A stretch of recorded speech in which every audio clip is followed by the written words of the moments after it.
Hello అండి.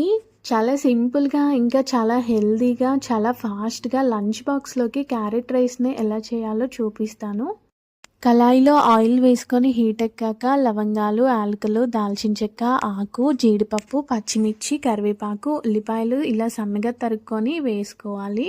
కొంచెం పోపు కూడా వేసుకొని మంచిగా దోరగా వేయించేసుకోవాలి. ఇలా పోపు దోరగా వేయించుకున్నాక క్యారెట్‌ని ముందుగానే తురిమేసి పెట్టుకొని, ఒక కప్పు వరకు వేసుకొని మంచిగా స్టవ్‌ని మీడియం ఫ్లేమ్‌లో పెట్టుకుంటూ అడుగంటకుండా కలుపుకోవాలి. ఇందులో ఉన్న వాటర్ కొంచెం డ్రై అయ్యే వరకు కలుపుకొని, ఆ తర్వాత కొంచెం ఉప్పు, లాస్ట్‌గా కొంచెం సాంబార్ పౌడర్ వేసేసుకొని కలుపుకున్న తర్వాత, మనం ముందుగా కుక్ చేసుకున్న రైస్‌ని వేసుకొని, ఈ క్యారెట్ రైస్‌ని మంచిగా కలుపుకుంటే చాలా హెల్తీగా క్యారెట్ రైస్ అయితే రెడీ అయిపోయింది.